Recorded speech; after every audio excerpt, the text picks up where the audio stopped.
여러분 안녕하십니까? YTN 뉴스 플러스 시작하겠습니다.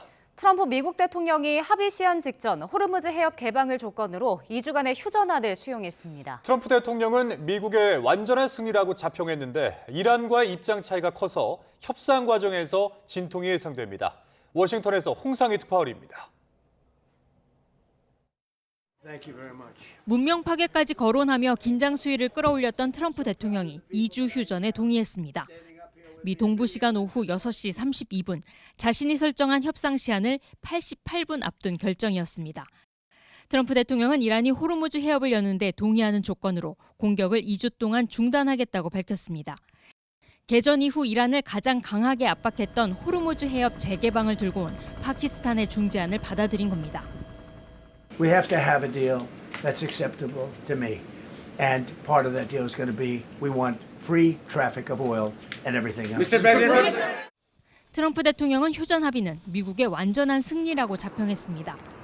이란 동맹국인 중국도 휴전 협상에 관여했다고 들었다며 농축 우라늄 문제도 완벽하게 처리될 거라고 장담했습니다. 강대강 대치를 이어가던 트럼프 대통령이 확전 직전 휴전안을 받아들인 건 공격을 강행할 경우 추가적인 유가 급등이 불가피하다는 현실적인 인식에서 비롯된 것으로 보입니다.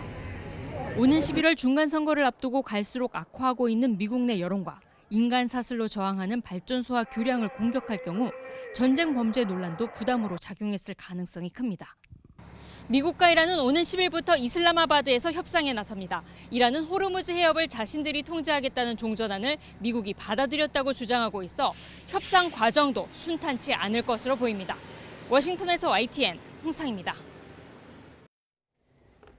이번 휴전 합의 소식이 전해지자 이란 내부는 일단 크게 반기는 분위기입니다. 특히 휴전의 조건으로 내건 호르무즈 해협에 대한 이란의 통제권을 미국이 사실상 수용했다며 최종 타결에 대한 기대감도 드러냈습니다. 김선중 기자입니다. 이란 수도 테헤란 거리에 시민들이 쏟아져 나옵니다. 미국과의 극적인 휴전 합의 소식에 시민들은 이란이 승리했다며 기뻐했습니다. پایبند که نیستن ولی خب الان بازی عوض شده. الان آمریکا فهمیده که ابرقدرت ایرانه. قطعا اگر عمل نکنه ما جور دیگه‌ای باش برخورد می‌کنیم. 그도 그럴 것이 이란은 호르무즈 해협을 열어주는 대신에 해협에 대한 통제권은 양보하지 않았습니다. 휴전 기간에 호르무즈 통행료를 받는다는 것도 분명히 했습니다. 우라늄 농축도 요구했습니다. 핵 프로그램을 위한 거라고 단서를 달긴 했지만 이른바 우라늄 주권은 포기하지 않은 겁니다. 경제 제재와 유엔의 결의안을 없애고 전쟁 보상금 지급과 미군 전투부대 철수도 주장했습니다. 특히 미국의 재침략이 없다는 걸 보장해달라는 내용도 휴전을 위한 10개의 조건에 담았습니다. حماسی شما ملت عزیز در صحنه از همان نخستین روزهای آغاز جنگ ایران به یک پیروزی عظیم دست پیدا کرد. 다만 이란의 주장처럼 미국이 모든 조건을 다 받아들였다고 보기는 어렵습니다. 트럼프 대통령은 앞서 SNS를 통해 휴전 사실을 발표하면서 10개 종전안은 협상의 기반으로 활용할 수 있다고만 평가했습니다. 이란은 협상이 실패하면 다시 싸우기를 주저하지 않을 것이라고 밝혔지만 보름의 협상 기간이 연장될 수도 있다며 합의에 대한 기대감도 숨기지 않았습니다. YTN 김선중입니다. 은둔 중인 이란 최고 지도자 모즈타바 하메네이가 중재국을 통한 미국과의 간접 협상에 전향적으로 임하면서 2주 휴전이 빠르게 타결됐다는 보도가 나왔습니다. 미국 인터넷 매체 악시오스는 현지 시각 8일 오전 양국 간 협상에 정통한 소식통 11명을 인용해 월요일과 화요일의 모든 주요 결정은 하메네이를 거쳐 이뤄졌다고 전했습니다. 하지만 앞서 영국 더타임즈는 모즈타바가 의식을 잃고 중태에 빠진 채 치료를 받느라 이란 정권의 주요 의사결정에 관여하지 못하고 있다고 외교 문서를 인용해 보도하기도 해 이번 기사의 사실 여부는 알 수 없습니다. 이란과의 2주간 휴전에 합의한 미국이 완전한 종전을 목표로 대면 협상 준비에 들어갔다고 CNN이 보도했습니다. 백악관 관계자는 이란과의 종전 협상에 스티브 위트코프 중동 특사와 트럼프 대통령의 맞사위 제러드 쿠슈너와 함께 JD 벤스 부통령도 참석할 것으로 예상된다고 말했습니다. 현재 헝가리를 방문 중인 펜스 부통령은 일정이 맞을 경우 곧바로 협상 개최지로 거론되는 파키스탄 이슬라마바드로 이동할 수 있는 것으로 알려졌습니다.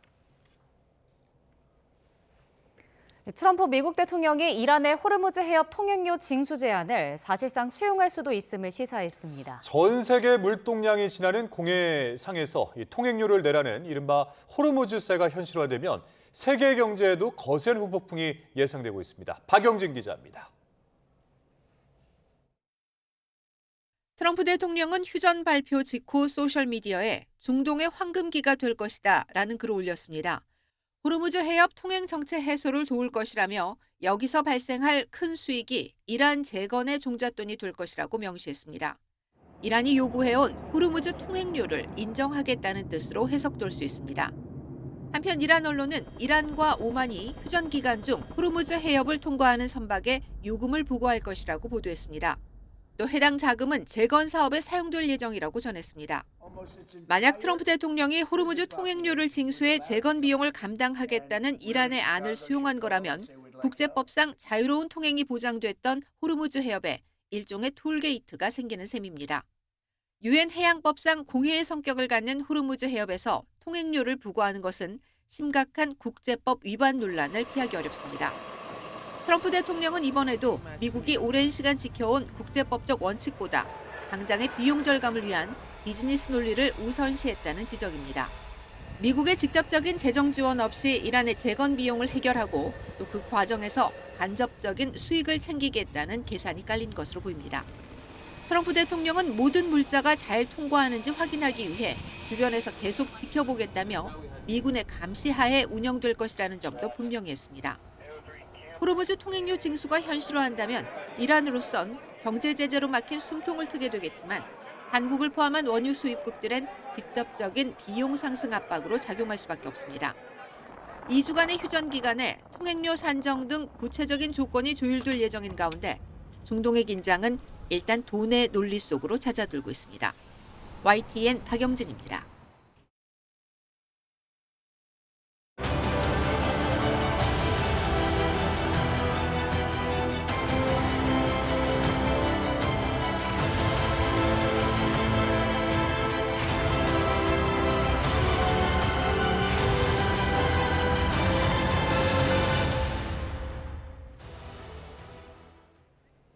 네, 2주간의 휴전이라는 중대 기로를 맞게 된 중동 상황, 전문가와 함께 더 자세히 살펴보겠습니다. 네, 지금부터는 성일광 서강대 유로메나 연구소 교수, 신종호 한국국방안보포럼 사무총장과 이야기 나누겠습니다. 어서 오시죠. 어서 오십시오. 네, 미국과 이란이 전쟁 39일 만에 이제 2주간의 휴전에 합의했습니다. 일단 트럼프 대통령이 제시한 협상 종료 시한을 앞두고 관련 소식이 전해졌는데 가까스로 이제 두 나라가 출구를 마련했다 이렇게 보면 될까요? 그렇습니다. 정말 뭐 1시간 반, 2시간요? 그 정도 남겨놓고 전격적으로 지금 휴전이 합의가 됐고요. 네. 사실 뭐 파국으로 가는 걸 막았기 때문에 안도의 한숨을 저도 쉬고 아마 많은 분들이 그렇게 생각하셨을 것 같고요. 다만 이제 남은 숙제는 종전으로 갈 수 있냐 없냐. 그게 지금 남아있는 상황이고 네. 저희에게 가장 중요한 건 저는 이제 호르무즈 해협이라고 봅니다. 우리 한국과 특히 아시아 국가들, 우리 말고도 뭐 유럽도 마찬가지겠습니다만 저희 한국 입장에서 가장 중요한 건 호르무즈 해협을 과연 트럼프 대통령이 이란에게 어떻게 하는 것을 뭐 승인을 해줬는지 허용을 해줬는지 이 부분이 아직 명확하게 나오진 않고 있는데 좀 많이 좀 따져봐야 되는 부분이다 이렇게 봅니다. 예, 자 우리 사무총장님은 이제 어떻게 보셨는지 좀 궁금합니다. 일단은 휴전 합의에 앞서 트럼프 대통령이 한 문명 전체가 사라질 것이다 라면서 이제 압박 수위를 높이기도 했는데 이제 극적으로 타결이 된 겁니다. 어떻게 지켜보셨습니까? 타결 아니고 이제 양보할 수밖에 없는 거죠. 그러니까 트럼프는 기본적으로 이번 이란 전쟁의 무게 중심을 처음에는 이란의 오늘 뉴욕타임즈가 보도를 했습니다만 그 이란 전쟁의 무게 중심을 이란의 군사력을 괴멸하면 자연스럽게 모든 게 따라올 거로 오판을 했습니다. 네. 근데 결국은 이제 계속 그 이란의 비대칭 무기는 완벽하게 소멸하지 못했고 지상전 투입도 어려운 상황이었지 않습니까? 근데 자 그러면 왜 갑자기 B1 다리를 테헤란 시민들이 본 앞에서 폭파했을까? 그 다음의 목표는 이란 국민들에게 공포와 충격을 통해서 전쟁 의지를 거꾸로 가는 겁니다. 근데 어제 같은 경우는 9시에 보면 내가 저 문명 파괴하겠다 그런 발언을 한 후에 2시에 보면 말이 인간 방패는 불법이라는 얘기를 합니다. 인간 방패에서 부담을 안 가질 수밖에 없는 거예요. 결국 보면 트럼프는 보면 그 발전소하고 다리를 다 초토화하겠다고 했지만은 이란 국민들이 방패를 쓰고 그리고 이란의 어떤 그 국민들의 어떤 저항 의지를 꺾지 못한다고 판단하니까 네. 결국은 한 발 물러설 수밖에 없는 거죠. 예. 네, 일단 협상 종료 시한 90분 전에 2주간 휴전이라는 소식이 전해진 거잖아요. 이란 입장은 어땠을까? 이란도 좀 압박을 받았기 때문에 이제 이거에 화답을 했다 이렇게 보면 되는 걸까요? 그렇습니다. 이란은 많은 전문가들이 이란은 아마도 이번 45일짜리 휴전을 받기 어려울 것이라고 했던 가장 큰 이유가 휴전이 아니라 종전을 원한다. 그렇기 때문에 저도 뭐 그렇게 얘기를 설명을 많이 드렸는데 네. 그럼 이게 왜 받았냐. 다들 궁금하시고 궁금하실 테고 저도 뭐 궁금합니다만 결국 저는 이것이 이제 막판에 호르무즈 해협 관련해서 조금 미국 측에 상당히 양보가 있지 않았을까. 왜냐하면 이란 입장에서는 지금 호르무즈가 가장 중요한 전략 수단이지 않습니까? 지렛대거든요. 그러니까 계속해서 이란이 요구했던 5가지 중에 가장 중요한 건 저는 뭐 핵 문제도 있고 탄도미사일도 있고 뭐 미군이 떠나라. 그다음에 여러 가지가 있지만 호르무즈 해협이 가장 어찌 보면 지금 가장 중요한 지렛대로 등장을 했기 때문에 아마도 이 부분에 있어서 조금 미국 측의 양보를 이끌어낼 수 있다는 기대감이 있었기 때문에 아마 2주짜리 휴전에는 동의를 한 것 같고요. 트럼프 대통령 입장에서는 여기서 이제 얘기했던 것처럼 무슨 발전소를 때리거나 아니면 가스나 유전 때리면 네. 이란의 반격이 너무 거셉니다. 사실 뭐 부담스럽죠. 그렇기 때문에 어쨌든 마지막까지 협상을 통해서 한번 해결할 수 있는 건 해결하고 가자라는 게 트럼프 대통령의 입장이었기 때문에 이란 측에서 2주 정도면 나는 할 수 있을 것 같다. 45일은 좀 길어 보이거든요. 그러니까 2주 정도면 할 수 있을 것 같다는 이제 그 부분에서 아마 양측이 다 극적으로 합의를 한 것 같습니다. 그러면은 이제 이란 입장에서는 호르무즈 해협이 이제 가장 중요하다 이제 이렇게 말씀해 주셨는데 핵은 어떻게 되는 겁니까? 포기를 이제 완전히 하게 될까요? 아, 그건 아니죠 또. 네, 어. 협상을 해봐야 되는 거죠. 그러니까 지금 뭐 휴전에 기뻐하는 것은 좋지만 2주 동안 가장 중요한 문제인 우라늄 농축 중단 그리고 450kg의 60% 순도 고농축 우라늄 반출 이런 부분. 그 다음에 미국이 요구했던 뭐 중요한 핵시설 폐기. 그 다음에 뭐 중동 지역의 대리 조직 지원 중단, 탄도미사일 사거리 제한, 뭐 개발 중단 이런 것들 여러 가지 문제들이 아직 산적해 있습니다. 그렇기 네. 때문에 오히려 2주가 부족할 수도 있어요. 2주가 하다가 안 되면 시간을 더 연장할 가능성도 있고요. 여전히 저는 좀 협상이 쉽지는 않을 거다. 그렇다고 뭐 아유 안 된다 이렇게 얘기는 못 하겠습니다. 왜냐하면 이미 한번 틀렸기 때문에 제가 그래서 협상을 할 텐데 어려운 협상인 것은 분명하다 이렇게 말씀드리겠습니다. 네, 그러니까 실제 합의까지 이루어질지는 좀 더 협상을 지켜봐야 된다라는 말씀이신데 앞서 트럼프 대통령의 그 문명이 사라질 것이다 이 발언 이후에 미국 정치권에서는 직무를 박탈해야 된다 이런 목소리가 나오더라고요. 뭐 근데 휴전 소식이 일단은 나왔기 때문에 트럼프 대통령 입장에서는 좀 한숨을 돌릴 수 있다고 생각하시나요? 어떻게 보시나요? 글쎄요, 뭐 한숨을 돌린 게 아니라 이란 전쟁으로 더 이상 정치적 이득이 없습니다. 트럼프한테는 출구가 없는 거예요. 그 수정헌법 25조는 대통령의 직무에 관한 거지 않습니까? 그 결국은 이제 트럼프가 뭐 물론 민주당이 지금 과반이 아니기 때문에 하지만은 만약 올해 중앙선거에서 그 상하원을 민주당이 장악하게 되면 트럼프는 탄핵이 될지도 몰라요. 아주 정치적으로 위상이에요. 자 이번에 뭐 종전 아니죠 휴전 이제 발표하고 나서 TV에 나오는 이란 국민들 모습은 이미 승전이잖아요, 그죠? 자 그럼 SNS상에서 트럼프가 네타뉴 게시물을 오르는데 트럼프가 에어포스 원에서 백기 들고 내리는 거나 그런 애기 뭐 기저귀 차고 있거나 이런 조롱의 어떤 글들이 많이 올라옵니다. 그리고 미국의 원로들도 트럼프를 많이 비판하고 있습니다. 창피하다, 제정신이 아닌 것 같다. 그런 얘기도 많이 나오고 있거든요. 근데 트럼프가 앞으로 남은 중간 선거까지 어떻게 해서 지금 정치적으로 어떤 좀 행보를 보여야 되는데 네. 또 보이지가 않아요. 실제로 노스캐롤라이나 같은 거는 트럼프가 지금까지 세 번이나 이긴 지역이거든요. 거기가 지금 역전됐단 말이에요. 트럼프로서는 앞으로 뭐 정치적으로 위기 상황이 계속 펼쳐질 거고 특히 2가지 요소가 있죠. 지난번에 그 개전 초에 초등학교 오폭한 거, 네. 그다음에 문명 파괴 발언, 발전소가 아니라 이번 다리 파괴까지 해가지고 이거는 뭐 민주당에서 전쟁 범죄로 해가지고 엄청나게 맹공을 앞으로 갈 겁니다. 예. 그러니까 지금 이 2주간의 휴전에 합의한 상황인데 이 전쟁 상황에서 이렇게 휴전에 합의를 했다라는 것은 물론 이제 우리 그 성 교수님 말씀처럼 이 협상 자체가 뭐 쉽게 해결될 문제들은 아니겠지만 양 국가가 휴전 합의를 했다라는 것은 더 이상의 공격은 없을 수 있다 이렇게 볼 수 있을까요? 네, 그럴 가능성도 저는 있다고 봅니다. 뭐 전쟁이라는 게 중단되는 거는요, 쌍방이 교착 상태에 있을 때. 그러니까 이제 예. 뭐 협상을 하다가 마음에 안 든다고 다시 공격을 시작한다거나 일방적으로 그런 경우는 이제 약간 마음을 좀 놔도 될까요? 뭐 트럼프라면 제가 잘 모르겠어요. 이게 보통 제가 항상 말씀드리지만 우리가 뭐 크레조피치의 전쟁론을 자꾸 얘기하는 전쟁론법에 되면 이 전쟁은 종전이 돼야 됩니다. 더 이상 미국은 얻을 게 없는 거예요. 그 미국은 이제 정치적인 우리가 뭐 전쟁을 이끄는 동력이 세 가지 있지 않습니까? 정치, 군사, 국민입니다.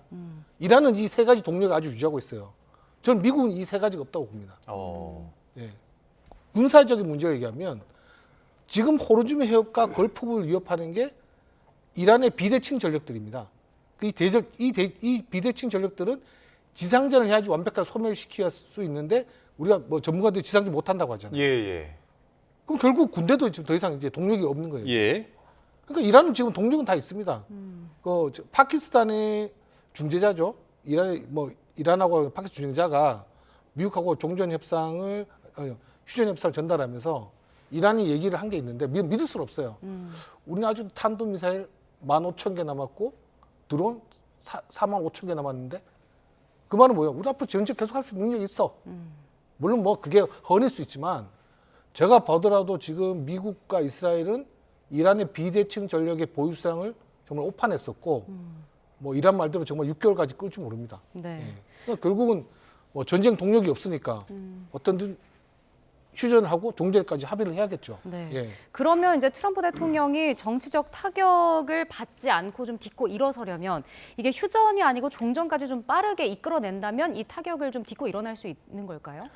그렇겠죠. 그나마 그래도 타격을 제일 적게 받고 이 국면을 마무리하는 게 트럼프 대통령으로서 가장 중요한데 그러려면 2주 안에 이란과 종전 합의에 이르러서 빨리 이 전쟁을 끝내는 것이 트럼프 대통령으로서는 그나마 타격을 가장 적게 받고 이 국면을 마무리할 수 있다고 보는데 문제는 이제 2주 내에 이 어려운 난제를 과연 트럼프 대통령과 이란이 잘 풀어낼 수 있을지가 지금 관건이죠. 말씀드린 것처럼 여러 가지 어려운 문제들이 있는데 이 문제를 이란이 과연 포기를 할지. 특히 호르무즈 같은 경우도 이거 우리 이제부터는 통제하겠다. 그리고 이 전쟁 전에 호르무즈는 이제는 무조건 이거는 우리 거고 그리고 도형선은 우리 마음대로 받겠다. 이렇게 하는 거에 대해서 트럼프 대통령이 과연 어떻게 할지. 또 이런 부분 남아있죠. 그러니까 이제 제 생각에는 트럼프 대통령이 약간 좀 딜레마에 빠졌을 것 같다는 생각이 좀 드는데, 그러니까 물론 이제 말씀하신 대로 무조건적으로 빠르게 합의를 하게 되면은 정치적 타격을 좀 더 딛고 일어날 수 있는 디딤돌이 되겠지만 그렇다고 해서 이란의 모든 협상안을 다 수용할 수는 없을 거 아니겠습니까? 그렇죠. 그렇게 되면은 애초에 전쟁을 시작했었던 목표를 잃어버리게 되는 거니까. 그러면 예. 협상 결렬이죠. 그럼 다시 뭐 공격을 서로 저는 주고받고. 뭐 충분히 그럴 가능성은 있습니다. 그러나 지금은 어쨌든 어려운 가운데 휴전이 됐기 때문에 저는 전체적으로는 분위기는 좋다. 휴전으로 가서 종전으로 가는 게 맞다고 봅니다. 그러나 다만 말씀해 주신 것처럼 그런 어려움이 있기 때문에 그게 만약 해결이 안 된다면 트럼프 대통령으로서는 이걸 그냥 갑자기 빨리 덮고 그냥 가기에는 너무나 큰 문제들이 남아있단 말이죠. 그렇다면 또 교착 상태에 빠지게 된다. 그러면 트럼프 대통령이 또 생각을 해야 되겠죠. 어떻게 할지. 그러면 또 군사적 수단을 써서 뭐 압박을 할 것인지 아니면 다른 수단을 써서 이란을 압박할 것인지 고민을 해야 되는 지점이 올 수도 있다 이렇게 봅니다. 네. 근데 이제 미국이 휴전 합의를 하기 전에 이란의 하르그 섬 군시설을 공격했습니다. 이제 최후 시한을 앞두고 마지막 공격으로 인한 압박용 카드였다 이렇게 봐야 될까요? 뭘까요? 그렇게 보는 게 좀 정확할 것 같습니다. 뭐 하르그 섬에 뭐 유전 시설, 그러니까 유전 탱크 같은 공격 안 하고 네. 뭐 군사기지만 외곽으로 좀 공격을 했고요. 뭐 이스라엘도 공격했죠. 이스라엘도 보면은 이란의 철도망인데 튀르키예하고 이란 남쪽으로 연결된 철도망을 주로 타격한 거 보면 뭐 자기들이 말이 허언이 아니라는 걸 좀 보여주기 위한 뭐 타격인 것 같은데 네. 뭐 이란 국민들은 전혀 굴복하지 않았죠. 그러니까 제가 또 뭐 말씀드리면 그 핑크색 탄도미사일 얘기 들어보셨습니까? 핑크색 탄도미사일이요? 왜냐하면 그게 뭐 이란 혁명에서 공개한 핑크색 탄도미사일이 있는데 네. 한 어린 소녀가 텔아비브를 핑크색으로 미사일로 공격해달라. 그래가지고 그 탄두의 글귀에 어린 혁명 소녀의 우리가 요청에 응답한다면서 탄두에다가 글자를 써놨습니다. 근데 정말 그 핑크색 미사일이 텔아비브를 공격하는지 모르지만 그 정도로 지금 이 전쟁이라는 게 말도 안 됩니다. 어린아이들이 정말 깃발을 두고 방패가 되고 어린아이가 요청한 미사일이 핑크색 칠해가지고 날아간다는 게 이게 현실에 있을 수 없는 일이거든요. 결국 그런 거 봐서는 이 전쟁 의지를 도저히 꺾을 수는 없죠. 그렇게 하더라도. 예. 전쟁이 그러니까 저항의 의지를 꺾을 수는 없다. 그러니까 이란의 항전 그렇죠. 의지를 꺾을 결사 수는 항전 없다. 의지 꺾을 수 네. 없었던 것 같습니다. 예.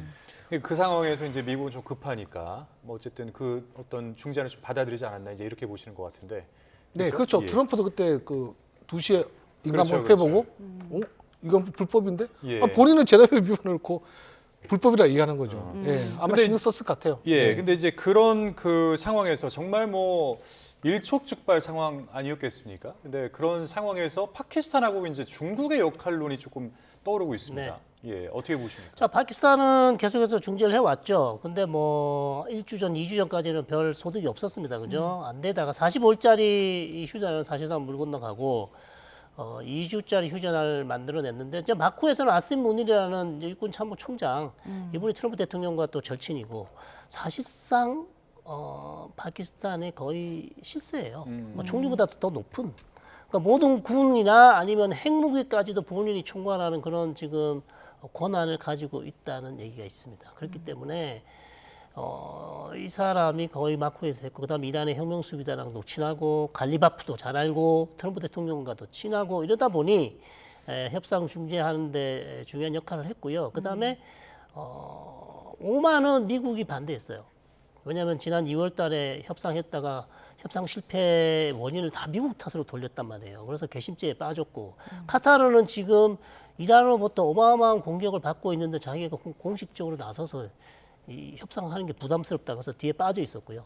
그러면 다른 누군가가 해야 된단 말이죠. 그 상황에서 파키스탄이 등장을 했고 파키스탄 이란하고도 국경을 맞대고 있고요. 시아파 2,500만 명이 있고요. 국경도 길고 만약에 이란이 붕괴된다면 어마어마한 난민이 들어올 수도 있고요.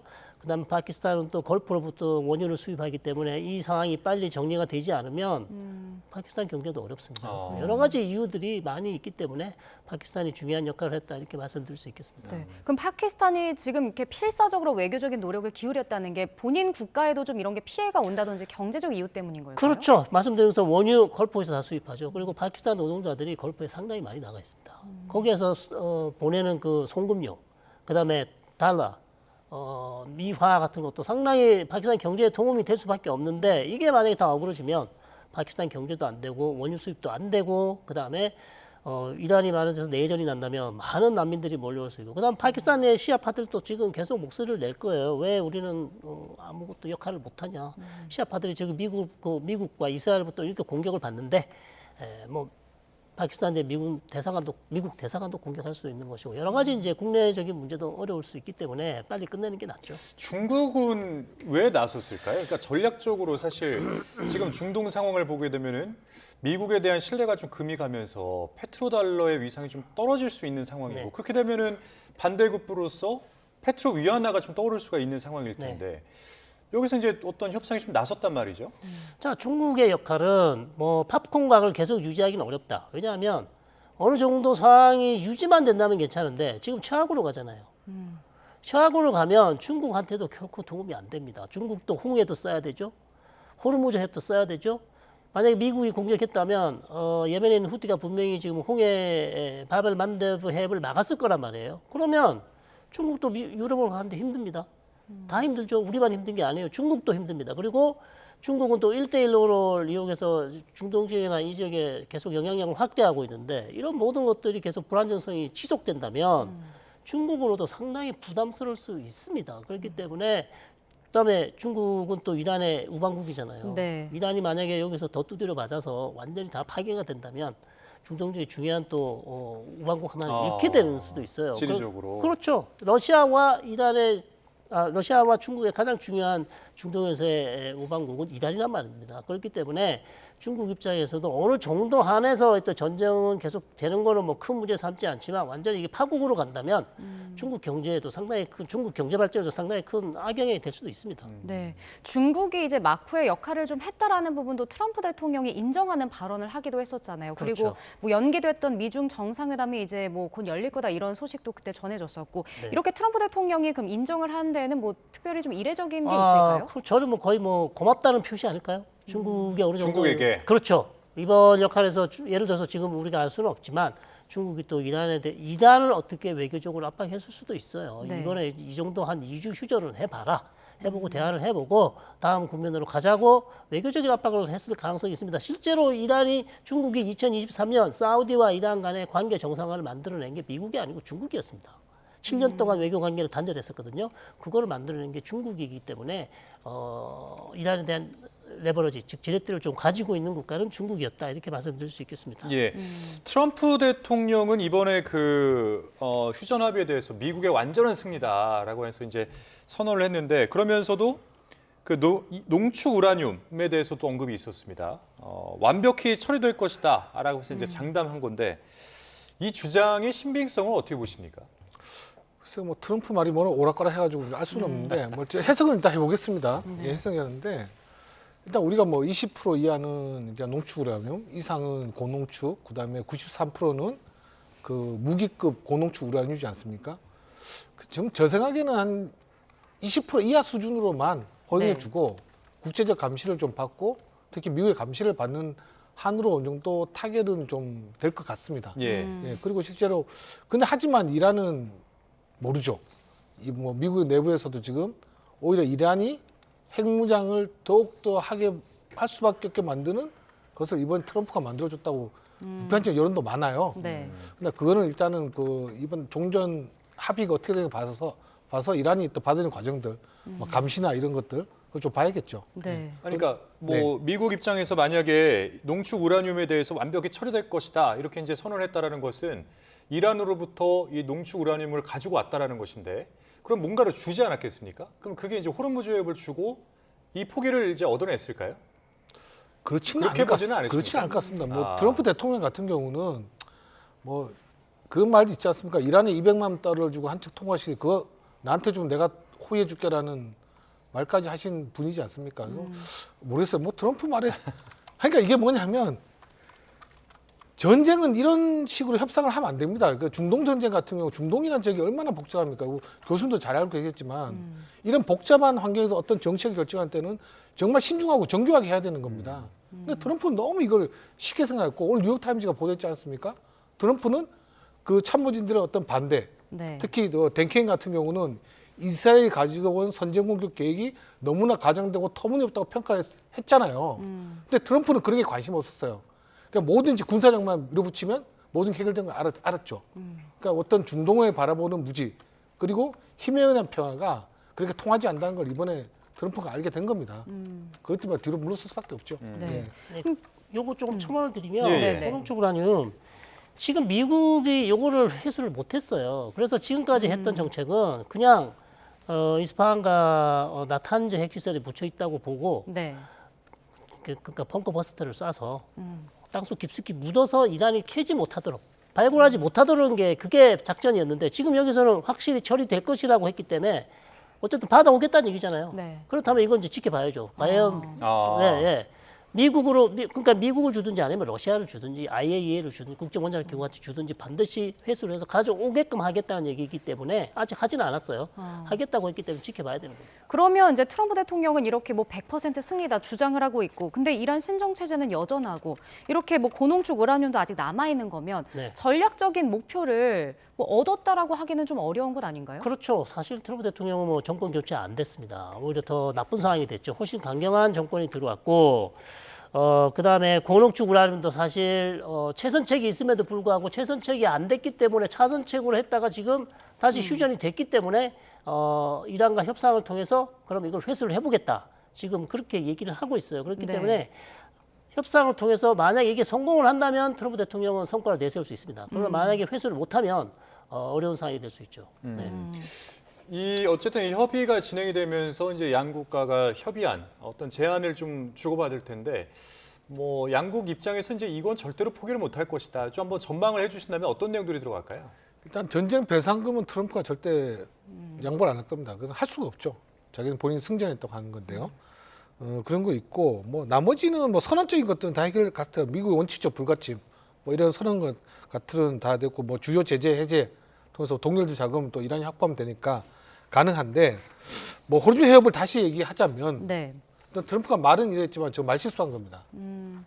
자, 호르무즈 해협에 지금은 유가가 지금 뭐 좀 많이 올라서 뭐 200만 배럴 유조선 통과하는데 35, 뭐 159리터, 1배럴에 159리터면 우리 돈으로 1,400원만 더 주면 기름을 사올 수 있잖아요, 그죠? 따지고 보면 지금은 싼 것 같은데 호르무즈 해협의 봉쇄라는 건요, 세계 에너지 경제 질서를 이란이 다 가지게 되는 거예요. 네.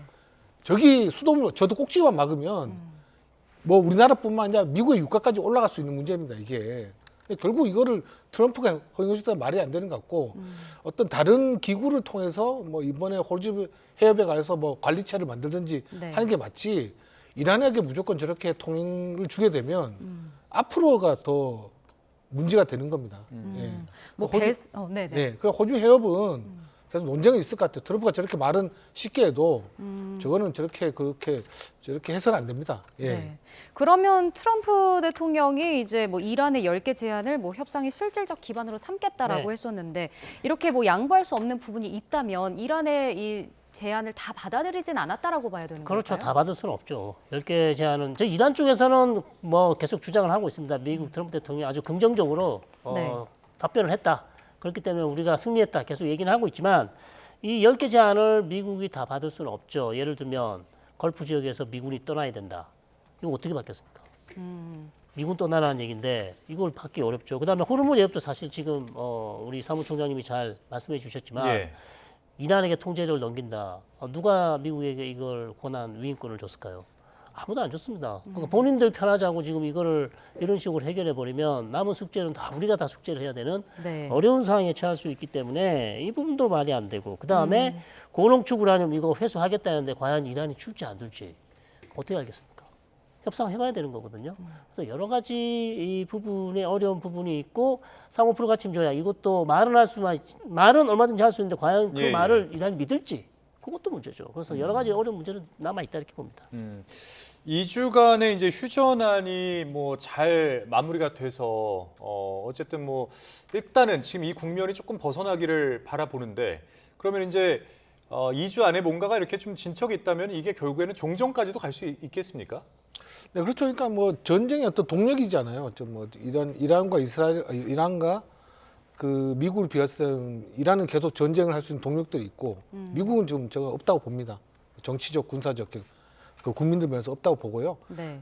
근데 약간 변수는 이스라엘입니다. 이스라엘. 이스라엘. 예, 이스라엘은 이 전쟁의 세 가지 동력이 지금 살아 있거든요. 그래서 결국은 그 동력에 대해서 다시 한번 말씀해 주시겠습니까? 예, 동력은 뭐냐면 예.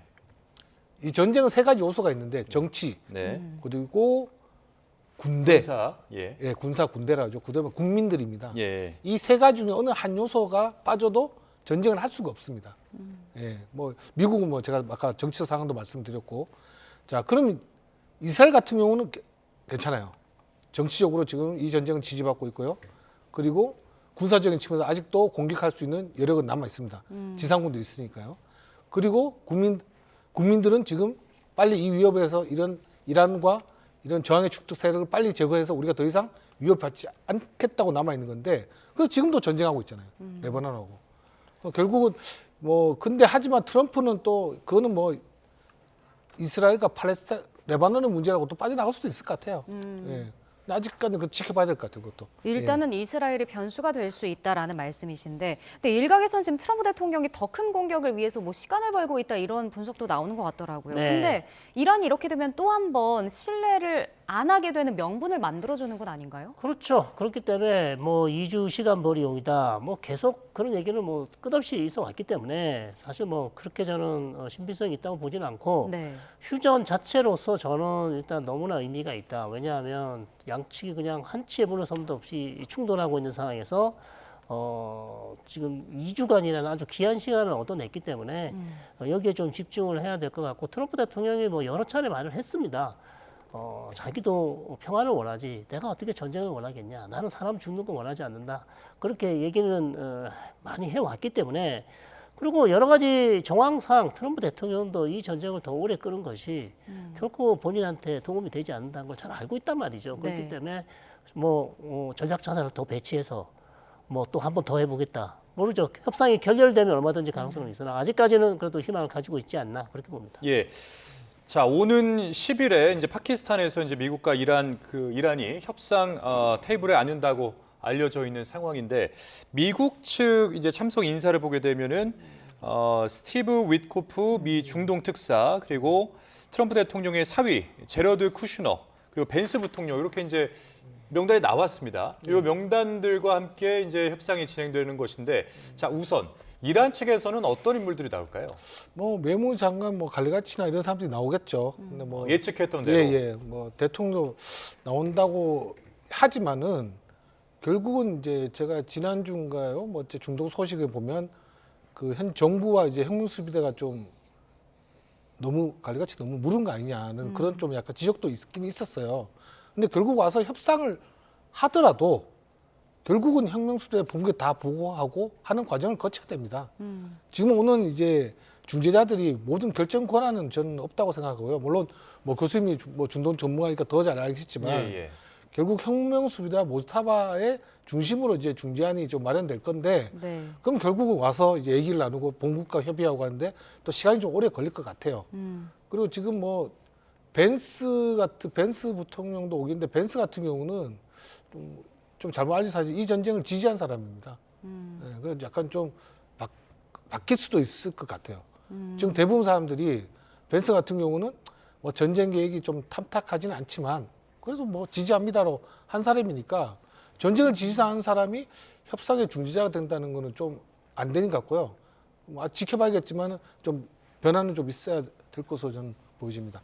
네, 근데 이제 벤스 부통령 같은 경우는 좀 전쟁 회의론자로도 알려졌었고 이란 쪽에서는 오히려 벤스 부통령이 협상 대상자로 나오길 원한다 이렇게 그런 저희가 메시지가 있었죠. 왜냐하면 마크 루비오가 워낙 강성이었기 때문에 마크 루비오 국무장관에 비해서 우리 벤스 부통령은 그래도 전쟁에 대해서 조금 톤을 낮추는 그런 로키로 간 게 있기 때문에 이제 이란에서 벤스 부통령을 원했던 가장 큰 이유는요.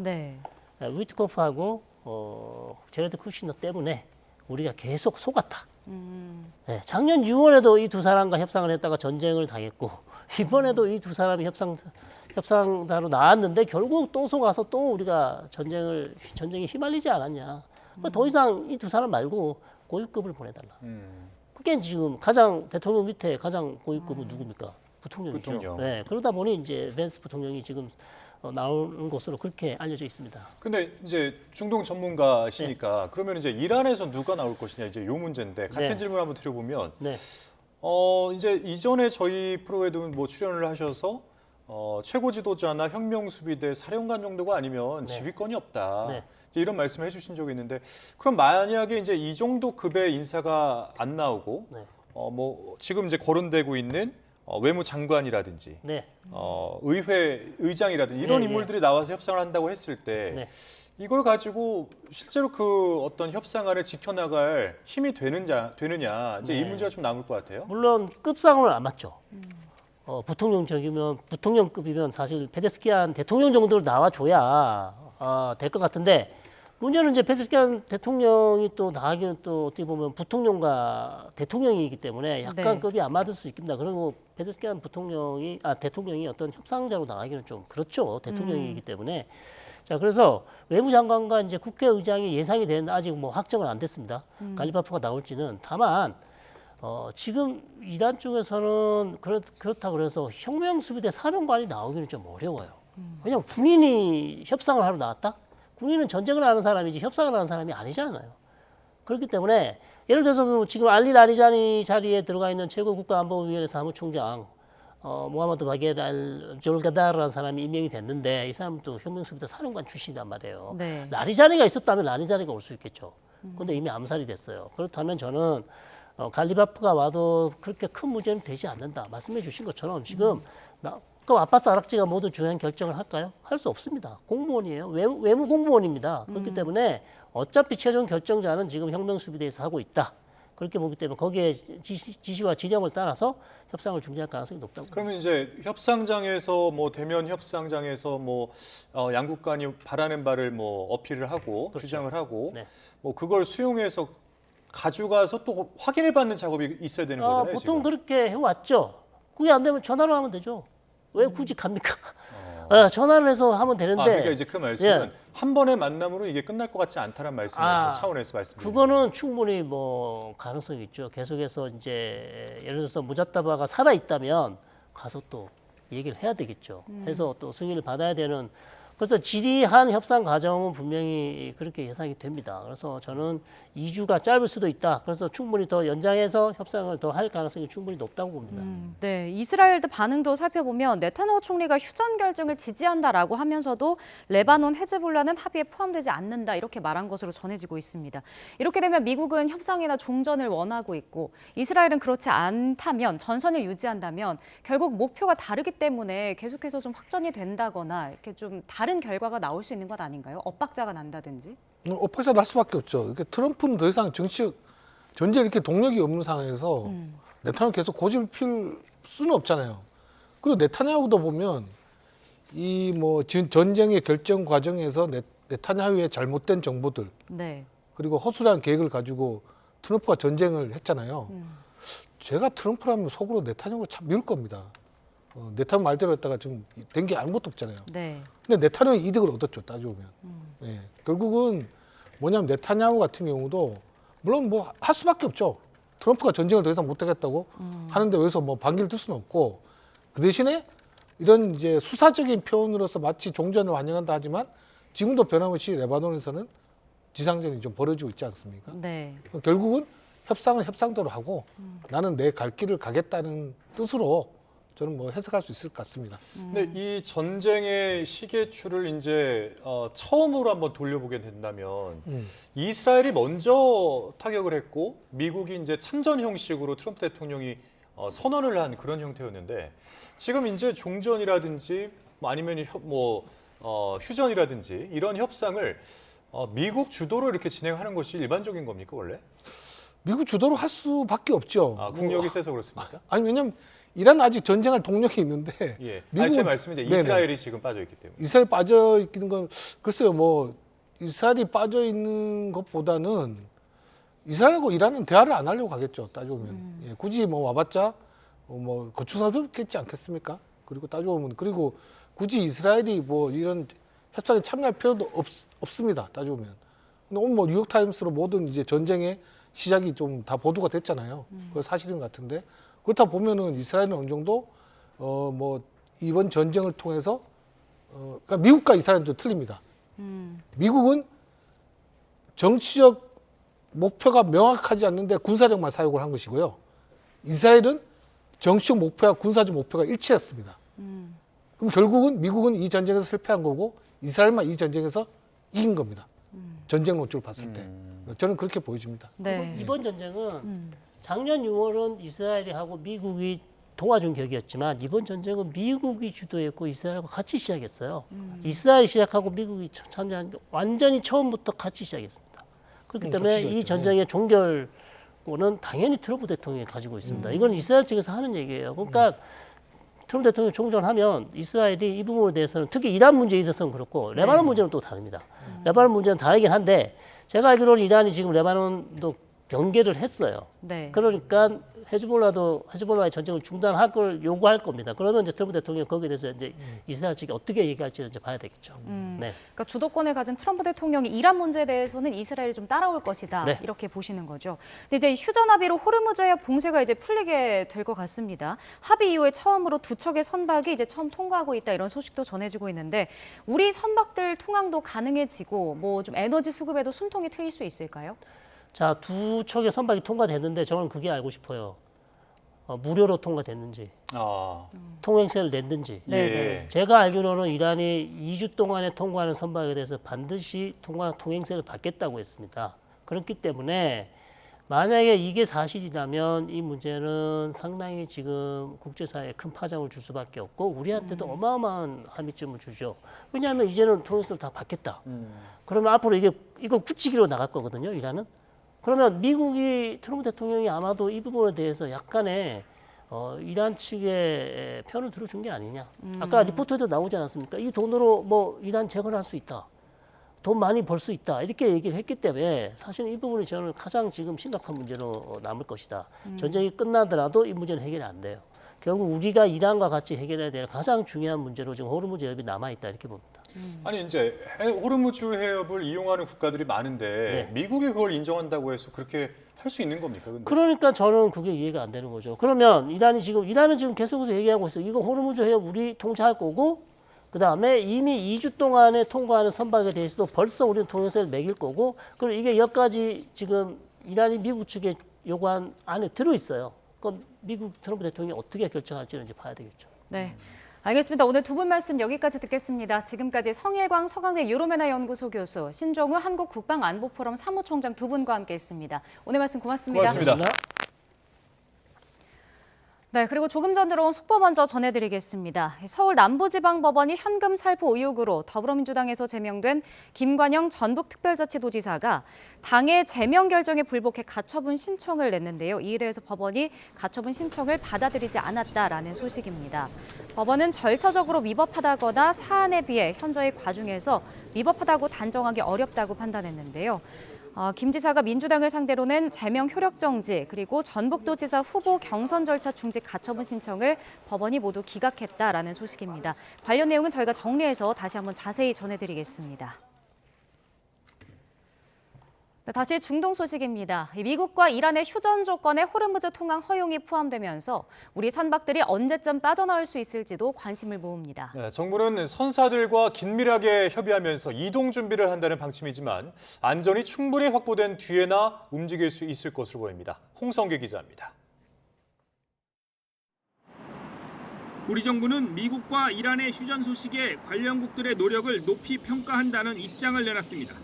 특히 휴전과 함께 이란 측이 호르무즈 봉쇄를 풀기로 한 것에 대해 환영의 뜻을 밝혔습니다. 미국과 이란 간 휴전에 합의하고 이를 통해 호르무즈 해협에서의 통항 재개를 위한 전기가 마련된 것을 환영합니다. 전쟁 이후 봉쇄된 호르무즈 해협 안쪽에는 우리 선박 26척과 선원 170여 명이 고립돼 있습니다. 청와대는 하루라도 빨리 우리 선박이 호르무즈를 빠져나올 수 있도록 관련국들과 소통할 것이라고 밝혔습니다. 또 선박들도 통항에 필요한 제반 사항을 미리 준비할 수 있도록 선사 측과도 긴밀하게 협의할 것이라고 설명했습니다. 외교부와 산업부, 해수부 등도 구체적인 통항 시기나 조건 등에 대해 파악에 나섰습니다. 다만 호르무즈 해협 안쪽에 우리 선박들이 실제로 이동을 시작하는 데는 시간이 필요할 것으로 보입니다. 말 그대로 휴전 상황인데다 안전이 충분히 확보됐다는 보장 없이는 선뜻 앞장서 호르무즈를 통과하기는 위험 부담이 있기 때문입니다. 거기다 고립된 선박 2천여 척이 좁은 호르무즈 해협을 한꺼번에 통과하기도 어렵습니다. 정부와 선사들은 일단 신중하게 다른 나라 정부와 선박들의 동향을 살피면서 이동 시점을 저울질할 것으로 보입니다. YTN 홍성기입니다. 미국과 이란의 휴전 소식에 코스피가 단숨에 7% 올라 5,800선을 회복했습니다. 국제유가가 10% 이상 급락하면서 원달러 환율은 10거래일 만에 1,470원대로 내려왔습니다. 류환홍 기자입니다. 코스피가 5,800선에 안착한 채 장을 마감했습니다. 코스피는 5.6%나 껑충 뛴 5,804로 출발해 상승폭을 키우더니 6.9% 오른 5,872로 장을 마쳤습니다. 1분기에 사상 최대 실적을 올린 삼성전자는 7% 올라 21만 원대에 복귀했고 SK하이닉스도 12% 올라 100만 원대에 재진입했습니다. 코스닥도 4.6% 오른 1,084로 출발해 상승세를 이어가다 5% 오른 1,089로 마감했습니다. 장 초반 코스피와 코스닥이 급등세를 보이면서 동반 매수 사이드카가 발동됐습니다. 외국인과 기관의 동반순 매수로 우리 증시가 날아올랐는데 코스피 시장에서 외국인과 기관의 동반순 매수는 15거래일 만이었습니다. 모처럼 외국인과 기관의 동반 순매수로 지수가 급등하자 개인 투자자들은 순매도를 하며 차익 실현에 나섰습니다. 종전 기대감이 살아나면서 외국인 매수세가 유입된 부분이 투자 심리 호전을 이끌면서 주가 상승으로 이어졌다라고 볼 수 있을 것 같습니다. 호르무즈 해협 봉쇄가 풀릴 기미가 보이자 WTI, 미국 서부 텍사스산 유와 브렌트유는 15% 가까이 급락했습니다. 국제유가 하락에 원달러 환율은 1,400원대로 내려왔습니다. 서울 외환시장에서 원달러 환율은 33원 내린 1,470원으로 주간 거래를 마쳤습니다. 주간 거래 종가 기준으로 1,400원대 환율은 지난달 25일 이후 10거래일 만이었습니다. YTN 유환홍입니다. 네, 미국과 이란이 2주 휴전에 들어간 가운데 국내 주유소 기름값은 상승세를 이어가고 있습니다. 한국석유공사 유가정보 시스템을 보면 오늘 오후 6시 기준 전국 주유소 평균 휘발유 가격은 리터당 1,977원으로 어제보다 9원 넘게 올랐습니다. 어제 2,000원을 돌파했던 서울 지역 주유소 평균 휘발유 값은 리터당 2,013원으로 10원 뛰어 올랐습니다. 서울 지역 경유값도 11원 상승한 1,994원으로 조만간 2,000원 선을 넘어설 것으로 전망됩니다. 미국과 이란이 2주 동안 휴전하기로 합의했지만 에너지 수급에 대한 우려는 여전한 상황입니다. 공공기관에선 차량 5부제를 2부제로 강화했고 기업들도 에너지 사용을 줄이기 위해서 자발적으로 차량 부제를 속속 도입했습니다. 손효정 기자입니다. 차량 2부제 시행 첫날 출근길, 정부청사 관계자가 입구에서 차량 번호판을 하나하나 확인합니다. 차량 5부제가 홀짝제로 강화되면서 번호판 끝자리가 짝수인 차량만 운행이 허용됐습니다.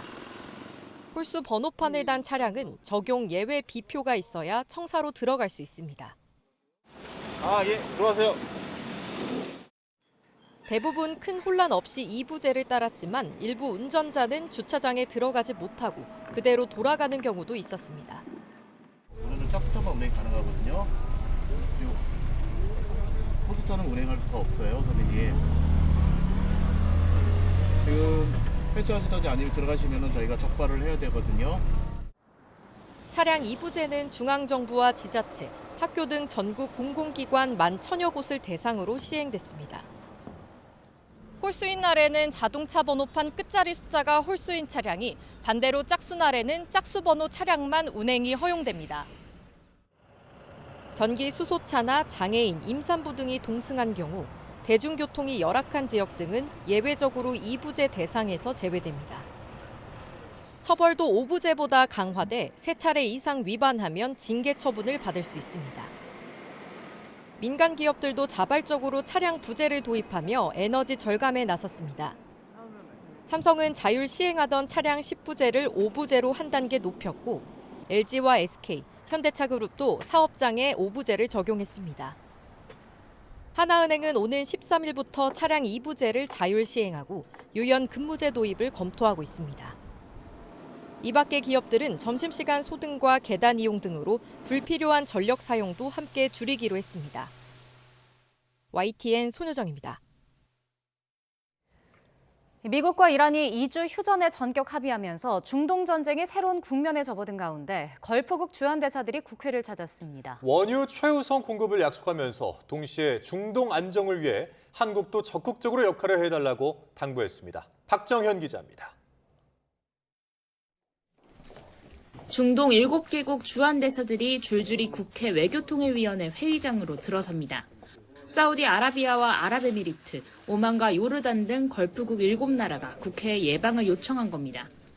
1시간 반가량 이어진 비공개 면담에서 양측은 조속한 전쟁 종식과 호르무즈 해협 개방 필요성의 뜻을 모았습니다. 특히 원유를 최우선 공급해달라는 우리 측 당부에 주한대사들은 최선을 다하겠다 화답했습니다. 원유를 원활히 공급할 수 있도록 최우선적으로 안전적 공급을 위해서 노력하겠다는 내용에 대해서 저희들이 다시 확인을 했고 그렇게 하겠다는 얘기를 해줬습니다. 대사들은 전쟁 장기화로 인한 중동 각국 피해 상황도 자세히 공유했습니다. 전쟁 당사국이 아닌데도 이란의 일방적인 공격으로 군사시설뿐 아니라 공항과 항만, 주거지역 같은 민간시설까지 큰 피해를 봤다고 호소했습니다. 이들은 한국도 이란의 만행에 대한 국제사회 규탄에 동참해달라고 요청했습니다. 그건 있을 수가 없는 일이다라고 하면서 규탄의 목소리를 높였고 우리 한국도 이런 국제사회의 규탄에 좀 동참을 해주면 좋겠다. 앞서 국회를 찾았던 주한 이란 대사는 같은 날 온라인 여론전에 나섰습니다. 호르무즈 해협이 봉쇄된 건 미국과 이스라엘의 귀책 사유가 있다고 분명히 짚으면서도 이번 사태로 한국 경제에 피해가 초래된 것에는 유감을 나타냈습니다. از این بابت هم خب متاسفم به اینکه این بحران ساختگی و این بحران بیدلیل که ایجاد شده در منطقه ما در حمله به کشور من موجب آسیب‌هایی و نگرانی‌های اقتصادی در کره 미국과 이란이 2주간 전격 휴전을 선언하며 일촉즉발 중동 정세는 숨고르기에 들어갔지만 국회를 중심으로 한 외교전은 나날이 치열해지는 모습입니다. YTN 박정현입니다. 내일은 전국에 요란한 비가 내리겠습니다. 봄비답지 않게 돌풍과 벼락을 동반한 강하고 많은 비가 예상돼 주의가 필요한데요. 우선 내일 새벽에 전남과 제주도를 시작으로 오전에 대부분 지역으로 확대되겠고 모레 낮까지 이어지면서 제주 산간에 250mm 이상, 남해안에 120mm 이상, 충남과 남부 내륙에도 최고 80에서 100mm의 호우가 쏟아지겠습니다. 그 밖에 중부와 경북에도 최고 60mm로 봄비치고 많은 비가 예상됩니다. 또 내일 아침에는 서울 기온이 6도 등 오늘보다 3도에서 7도가량 높아지지만 낮 기온은 12도로 오늘보다 3도에서 5도가량 낮아지며 쌀쌀할 전망입니다. 날씨 정보였습니다.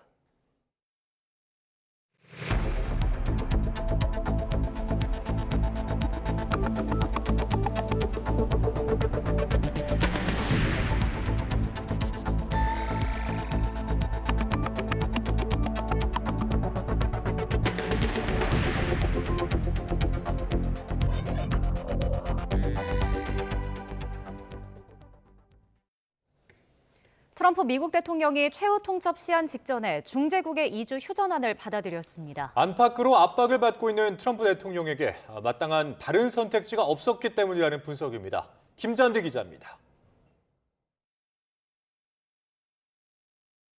이란에 대해 문명을 파괴하겠다고 위협했던 도널드 트럼프 대통령이 전격적인 2주간의 휴전에 합의했습니다.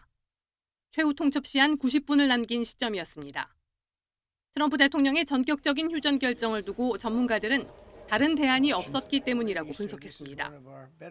먼저 호르무즈 해협의 봉쇄가 길어지면서 전 세계의 석유와 천연가스 공급이 막혔고 이는 결국 미국의 에너지 가격에도 영향을 줬습니다. 석유 가격이 급등하며 미국 내 여론도 악화됐고 문명 파괴 발언 뒤엔 미 정치권에선 대통령 해임안을 추진해야 한다는 움직임이 일었습니다. 트럼프 충성파인 공화 진영에서도 민간 공격된 지지를 철회하겠다는 목소리가 높습니다. 전쟁 범죄 논란과 감수해야 할 국제적 비난도 점점 심해지고 있는 상황입니다. 이란이 합의하지 않을 경우 민간 발전소와 교량까지 완전히 파괴하겠다고 위협하자 유엔과 일부 동맹국들까지 전쟁 범죄라고 비판했습니다. 교황도 최근 진심으로 용납할 수 없다며 전쟁을 멈출 것을 재차 촉구했습니다. 중재국들과의 외교적 노력, 특히 이번 전쟁으로 큰 피해를 입고 있는 중동 우방국들의 강력한 요청도 압박으로 작용했습니다. 트럼프 대통령이 중재국들의 휴전안을 무시하고 공격을 감행할 경우 중동 우방국들과의 관계까지 파탄날 수 있다는 겁니다. 마지막으로 이란 인근과 이라크 등에 주둔 중인 미군 병력이 노출되면서 전면전으로 번지기 전 숨고르기가 필요하다는 군사적 필요성도 작용했다는 분석입니다. 트럼프 대통령은 휴전안 합의를 발표하며 미국이 군사적 목표를 초과 달성했다고 강조하고 2주간 이란과 최종 합의를 이루겠다고 밝혔습니다. YTN 김잔디입니다. 이번 휴전 합의에 대해 이란 내부에서는 일단 크게 반기는 분위기입니다. 특히 휴전의 조건으로 내걸었던 호르무즈 해협에 대한 이란의 통제권을 미국이 사실상 수용했다며 최종 타결에 대한 기대감도 드러냈습니다. 김선중 기자입니다. 이란 수도 테헤란 거리에 시민들이 쏟아져 나옵니다. 미국과의 극적인 휴전 합의 소식에 시민들은 이란이 승리했다며 기뻐했습니다. پایبند که نیستن ولی خب الان بازی عوض شده. الان آمریکا فهمیده که ابرقدرت ایرانه. قطعا اگر عمل نکنه ما جور دیگه‌ای باش برخورد می‌کنیم. 그도 그럴 것이 이란은 호르무즈 해협을 열어주는 대신에 해협에 대한 통제권은 양보하지 않았습니다. 휴전 기간에 호르무즈 통행료를 받는다는 것도 분명히 했습니다. 우라늄 농축도 요구했습니다. 핵 프로그램을 위한 거라고 단서를 달긴 했지만 이른바 우라늄 주권은 포기하지 않은 겁니다. 경제 제재와 유엔의 결의안을 없애고 전쟁 보상금 지급과 미군 전투부대 철수도 주장했습니다. 특히 미국의 재침략이 없다는 걸 보장해달라는 내용도 휴전을 위한 10개의 조건에 담았습니다. حماسی شما ملت عزیز در صحنه از همان نخستین روزهای آغاز جنگ ایران به یک پیروزی عظیم دست پیدا کرد. 다만 이란의 주장처럼 미국이 모든 조건을 다 받아들였다고 보기는 어렵습니다. 트럼프 대통령은 앞서 SNS를 통해 휴전 사실을 발표하면서 10개 종전하는 협상의 기반으로 활용할 수 있다고만 평가했습니다. 이란은 협상이 실패하면 다시 싸우기를 주저하지 않을 것이라고 밝혔지만 보름의 협상 기간이 연장될 수도 있다며 합의에 대한 기대감도 숨기지 않았습니다. YTN 김선중입니다. 은둔 중인 이란 최고 지도자 모스타바 하메네이가 중재국을 통한 미국과의 간접 협상에 전향적으로 임하면서 2주 휴전이 빠르게 타결됐다는 보도가 나왔습니다. 미국 인터넷 매체 악시오스는 현지 시각 8일 오전 양국 간 협상에 정통한 소식통 11명을 인용해 보도한 이란 최고 지도자는 어떻게 트럼프와의 휴전에 도달했나라는 제목의 기사를 통해 이같이 전했습니다. 악시오스는 모든 주요 결정은 하메네이를 거쳐 이뤄졌다고 보도했는데 앞서 영국 더타임스는 모즈타바가 의식을 잃고 중태에 빠진 채 치료를 받느라 이란 정권의 의사결정에 관여하지 못하고 있다고 보도한 바가 있어서 사실 여부는 불분명한 상황입니다. 이란과의 2주간 휴전을 합의한 미국이 완전한 종전을 목표로 대면 협상 준비에 들어갔다고 CNN이 보도했습니다. 백악관 관계자는 이란과의 종전 협상에 스티브 위트코프 중동투사와 트럼프 대통령의 맞사위 제러드 쿠슈너와 함께 제디 벤스 부통령도 참석할 것으로 예상된다고 말했습니다. 현재 헝가리를 방문 중인 벤스 부통령은 일정이 맞을 경우 곧바로 협상 개최지로 거론되는 파키스탄 이슬라마바드로 이동할 수 있는 것으로 알려졌습니다. 이란 전쟁을 시작했던 이스라엘이 마지못해 트럼프 미국 대통령의 휴전안을 지지한다고 발표했습니다. 다만 레바논도 휴전안에 포함된다는 파키스탄 발표와는 달리 헤즈볼라 섬멸 작전을 계속 이어가겠다는 입장을 밝혔습니다. 권종기 기자입니다. 네타냐후 이스라엘 총리실은 트럼프 대통령이 선포한 2주간 휴전을 지지한다고 발표했습니다. 이란의 호르무즈 해협 개방과 공격 중단을 조건으로 한 휴전안에 동참하겠다고 밝혔습니다. 하지만 이스라엘 내부 분위기는 복잡합니다. 현지 소식통에 따르면 네타냐후 정부는 이번 합의에 대해 깊은 우려를 표하며 미국의 압박에 밀려 마지못해 수용했다는 입장입니다. 이란의 교량과 철도 등 핵심 기반 시설을 정밀 타격하며 승기를 거의 잡았다고 판단한 상황에서 2주간 휴전으로 이란이 전열을 재정비할 시간만 벌어주게 됐다고 우려하는 겁니다. So the war aims differ slightly in that I think Israel is more into it to actually change the regime. The Americans could live with a weakened Iran that is not an enemy. 레바논도 휴전 대상인지를 놓고는 파키스탄과 엇박자를 냈습니다.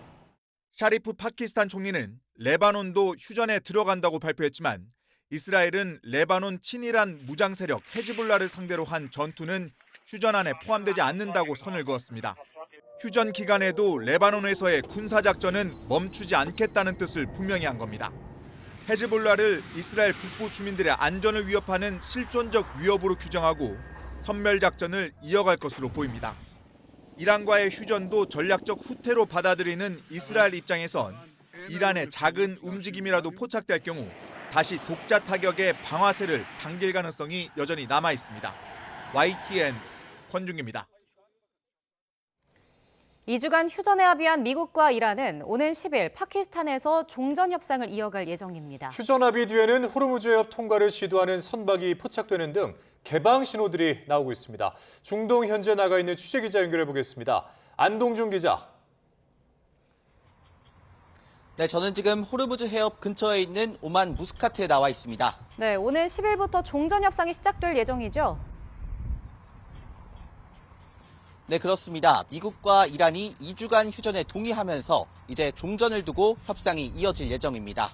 전쟁을 끝나기 위해 파키스탄 이슬라마바드에서 오는 10일 종전 협상이 열릴 예정인데요.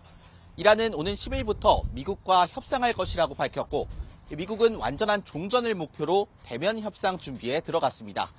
백악관 관계자는 종전 협상에 스티브 위코프 중동 특사와 트럼프 대통령의 맞사위 제러드 쿠슈너, 제이디 벤스 부통령이 참석할 것으로 예상된다고 밝혔습니다. 벤스 부통령은 현재 헝가리를 방문 중인데 일정이 맞을 경우 곧바로 협상 개최지인 파키스탄으로 이동할 수 있는 것으로 알려졌습니다. 이란 ISNA 통신은 이란 측에서는 모하마드 갈라바프 의회 의장이 협상단을 이끌 것이라고 보도했습니다. 하지만 휴전 기간 2주 동안 종전의 세부 사항을 모두 확정할 수 있을지는 불투명합니다. 아바스 아라그치 이란 외무장관도 양측의 협의하에 협상이 연장될 수 있다고 설명했습니다. 네, 휴전 합의 이후에 호르무즈 해협 통행 상황은 어떻습니까? 네, 일부 선박이 호르무즈 해협 통과를 시도하는 등 개방 신호가 나오고 있습니다. 블룸버그 통신은 2주 휴전이 발표된 이후 처음으로 두 척의 선박이 해협 통과를 시도하고 있다고 보도했습니다. 이 선박은 이란 국적 수에즈막스급 유조선과 그리스 소유의 벌크선인 것으로 파악됐습니다. 이란 정부가 자국 선박을 포함해 선별적으로 승인한 선박에 한해 허용된 항로를 따라 이동하는 것으로 보입니다. 이란의 호르무즈 해협 봉쇄로 페르시아만에 고립된 선박은 800척이 넘는 걸로 추정되는데요. 해협 밖에도 200여 척의 선박이 진입을 위해 대기 중인 상태인 것으로 알려졌습니다. 블룸버그는 이들 선박 소유주들이 해협 통행에 관한 자세한 정보를 파악하기 위해 서두르고 있다고 전했습니다. 하지만 양측의 휴전 합의 발표에도 해협 통행에 관한 세부 사항은 여전히 불확실한 상황입니다. 네, 이스라엘은 휴전 발표가 나온 뒤에도 레바논을 겨냥한 공습을 이어가고 있죠. 네, 레바논 현지 매체 알자디드 TV는 이스라엘군이 레바논 남부에 있는 바라히트 마을을 포격했다고 보도했습니다. 이번 공격은 이스라엘 총리실이 휴전 협상에 레바논은 포함되지 않는다고 발표한 직후에 발생했습니다. 이스라엘군은 또 레바논 티르 지역에 강제 대피 명령을 발령하기도 했습니다. 이스라엘은 이 지역 주민들에게 즉시 집을 비우고 북쪽으로 이동하라고 지시했습니다. 바라흐트 마을에 이어 레바논의 또 다른 지역도 공격할 거라고 경고한 셈입니다. 레바논 역시 시민들에게 남부 도시로의 귀환을 자제하고 이스라엘 점령군이 진격한 지역에 접근하지 말라고 당부했습니다. 휴전 협정에 레바논이 포함되느냐를 놓고 이스라엘은 엇갈린 목소리를 내고 있는데요. 앞으로 있을 종전 협상에서 레바논의 포함 여부도 중요한 쟁점이 될 걸로 보입니다. 지금까지 오만 무스카트에서 YTN 안동준입니다.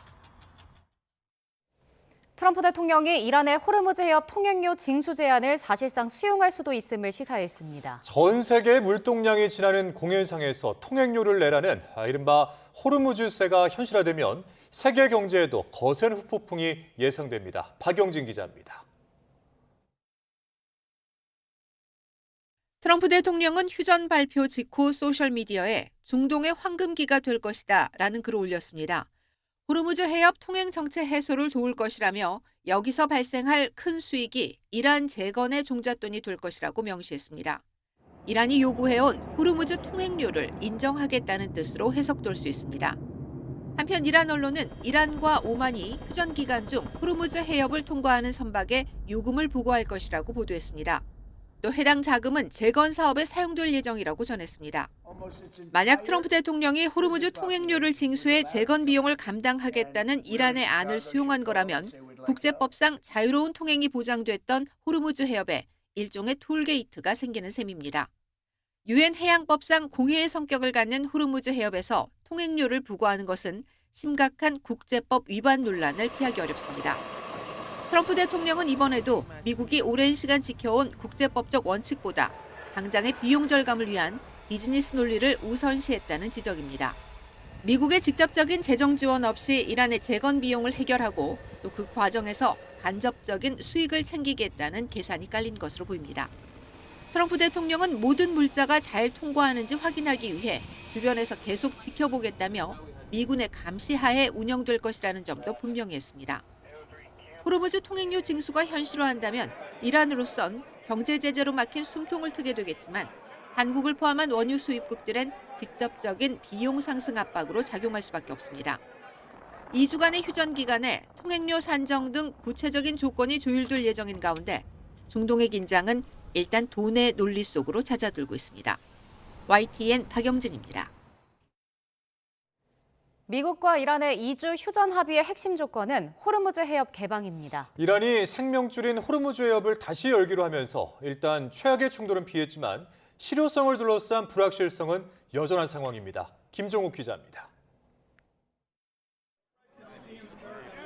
미국의 공격 시한을 불과 1시간 앞두고 날아든 휴전 소식에 국제 유가는 폭락하며 안도랠리를 보였습니다. 이번 합의의 핵심은 이란이 호르무즈 해협의 개방을 약속한 겁니다. 전 세계 해상 원유 수송량의 20% 이상이 오가는 이 길목이 다시 열리면 물류 비용 감소와 함께 글로벌 인플레이션 압박에도 숨통이 트이게 됩니다. 문제는 실효성입니다. 무엇보다 이란 내 군부 강경파인 혁명수비대가 이번 결정을 굴욕적 양보로 규정하고 강하게 반발할 가능성이 큽니다. 이들이 해협 내 기뢰 제거를 미루거나 특정 국가 선박을 차단하는 선별적 통항 방침을 고수한다면 실효적인 개방은 불가능합니다. 이런 불확실성 때문에 평시보다 10개 넘게 뛴 전쟁 보험료도 요지부동입니다. 보험사들이 이번 합의를 일시적인 소강 상태로 보면서 선사들의 실질적인 비용 부담과 운항 기피 현상은 계속되고 있습니다. 무늬만 개방에 그칠 거라는 우려가 나오는 이유입니다. The Strait of Hormuz will only open, if you will, if Iran wants it to. There's no military solution to this. There's no forcing it open. 미국은 이번 2주를 이란의 합의 이행 여부를 판단하는 시험대로 규정했습니다. 트럼프 대통령은 합의가 지켜지지 않을 경우 이란 내 에너지 기반 시설에 대한 즉각적인 타격에 나서겠다는 방침입니다. 결국 이번 휴전은 호르무즈 해협의 통제권을 둘러싼 마지막 기싸움의 성격이 짙습니다. 2주 뒤 협상이 결렬될 경우 세계 경제는 다시 한번 대경랑의 위기에 직면하게 됩니다. YTN 김종욱입니다. 이번 휴전 조건에 호르무즈 통항 허용이 포함되면서 우리 선박들이 언제쯤 빠져나올 수 있을지도 관심입니다. 정부는 선사들과 긴밀하게 협의하면서 이동 준비를 한다는 방침이지만 안전이 충분히 확보된 뒤에나 움직일 수 있을 것으로 보입니다. 홍선기 기자입니다. 우리 정부는 미국과 이란의 휴전 소식에 관련국들의 노력을 높이 평가한다는 입장을 내놨습니다. 특히 휴전과 함께 이란 측이 호르무즈 봉쇄를 풀기로 한 것에 대해 환영의 뜻을 밝혔습니다. 미국과 이란 간 휴전에 합의하고 이를 통해 호르무즈 해협에서의 통항 재개를 위한 전기가 마련된 것을 환영합니다. 전쟁 이후 봉쇄된 호르무즈 해협 안쪽에는 우리 선박 26척과 선원 170여 명이 고립돼 있습니다. 청와대는 하루라도 빨리 우리 선박이 호르무즈를 빠져나올 수 있도록 관련국들과 소통할 것이라고 밝혔습니다. 또 선박들도 통항에 필요한 제반 사항을 미리 준비할 수 있도록 선사 측과도 긴밀하게 협의할 것이라고 설명했습니다. 외교부와 산업부, 해수부 등도 구체적인 통항 시기나 조건 등에 대해 파악에 나섰습니다. 다만 호르무즈 해협 안쪽에 우리 선박들이 실제로 이동을 시작하는 데는 시간이 필요할 것으로 보입니다. 말 그대로 휴전 상황인데다 안전이 충분히 확보됐다는 보장 없이는 선뜻 앞장서 호르무즈를 통과하기는 위험 부담이 있기 때문입니다. 거기다 고립된 선박 2천여 척이 좁은 호르무즈 해협을 한꺼번에 통과하기도 어렵습니다. 정부와 선사들은 일단 신중하게 다른 나라 정부와 선박들의 동향을 살피면서 이동 시점을 저울질할 것으로 보입니다. YTN 홍성기입니다. 이란에서 격추됐던 미군이 48시간 만에 극적으로 구출된 건 수십 킬로미터 떨어진 거리에서도 심장박동을 탐지할 수 있는 미 중앙정보국 CIA 극비 신기술 덕분이었다는 보도가 나왔습니다. 미국 대중지인 뉴욕포스트는 미 당국자를 포함한 복수의 소식통을 인용해 현지 시각 7일 당시 구출 작전에 이른바 유령의 속삭임이라는 기술이 처음으로 현장에 적용됐다고 전했습니다. 장거리 양자 자기 측정법으로 인간 심장박동의 전자기 흔적을 추적하는 기술인데 확보한 정보를 인공지능 소프트웨어에 입력해 주변 소음 사이에서 인간의 심장박동을 분리해내는 방식입니다. 중동 7개국 주한대사들이 국회를 찾아 이란에 대한 국제사회 규탄에 동참해달라고 촉구했습니다. 국회 외교통일위원회 위원들은 오늘 걸프협력이사회 GCC 회원국인 아랍에미리트와 사우디아라비아, 카타르, 쿠웨이트, 오만, 바레인 등 6개 나라와 요르단 주한대사와 면담했습니다. 김석기 외통위원장은 기자들과 만나 이란이 전쟁 당사국도 아닌 중동 국가를 일방 공격했고 호르무즈 해협 봉쇄도 있을 수 없는 일이라며 함께 규탄해달라는 요청을 받았다고 전했습니다. 김 위원장은 또 해당 국가들에 한국의 원유가 최우선 공급되게 노력해달라고 당부했다고 설명했습니다. 휴전으로 호르무즈 해협에 발이 묶였던 중동산 원유 도입이 일단 재개될 것으로 보이면서 산업계가 일단은 한숨 돌리는 분위기입니다. 하지만 시점이나 통항 조건이 불분명한 데다 갇혀있는 유조선 7척의 국내 도착이 3주 정도 소요되는 만큼 불안함은 여전합니다. 보도에 박기환 기자입니다. 한 달 넘게 호르무즈 해협에 발이 묶여있는 국내 정유사의 유조선은 모두 7척. 싣고 있는 원유는 모두 1,400만 배럴 수준으로 우리나라가 닷새 정도 사용할 수 있는 규모입니다. 미국과 이란의 휴전은 원유 수급난에 시달리는 산업계에는 일단 희소식입니다. 특히 나프타 물량 부족으로 일부 공장의 가동을 멈추거나 정비 작업을 앞당겨 가동률을 줄여온 석유화학업계에는 가뭄의 단비가 될 전망입니다. 호르무즈 해협 운항이 재개되면 억류됐던 나프타 50만 톤가량도 국내로 들여올 수 있습니다. 종량제 쓰레기 봉투부터 수액 포장재, 페인트까지 이어지던 원재료 수급에도 숨통이 트일 것으로 보입니다. 고유가에 고환율로 직격탄을 맞은 항공업계, 그리고 호르무즈 해협에 갇힌 선박을 운용하지 못해 손해만 들던 해운업계 역시 한시름 돌리게 됐습니다. 하지만 아직 안심하기는 이릅니다. 호르무즈 해협 운항 재개 시점이 불명확한 데다 이란이 부과하던 통행료 등 통항 조건이 어떻게 될지도 알 수 없기 때문입니다. 해양수산부는 일단 다른 나라 선박들의 호르무즈 해협 통과 여부 등 동향을 파악해 해운업계에 전달하기로 했습니다. 이후 호르무즈 해협 통항 시점과 계획은 모두 각 선사의 결정에 맡기기로 했습니다. 중동과의 거리를 감안하면 휴전 2주 동안 가져올 수 있는 원유 물량도 이미 선적된 1,400만 배럴이 사실상 전부가 될 전망입니다. 실으러 가야 되는데 이게 한 2주 걸리거든요. 그래서 천상 선적해 놓은 것만 결국 가능하지 않을까 싶고요. 새로 가서 아마 싣고 오기는 어려울 겁니다. 해수부는 호르무즈 해협 주변의 위험 요소가 해소되지 않은 만큼 운항 자제 권고를 유지하면서 우리 선박의 호르무즈 해협 통과에 만전을 기한다는 입장입니다. YTN 박견입니다. 미국과 이란이 2주 휴전에 들어간 가운데 국내 주유소 기름값은 상승세를 이어가고 있습니다.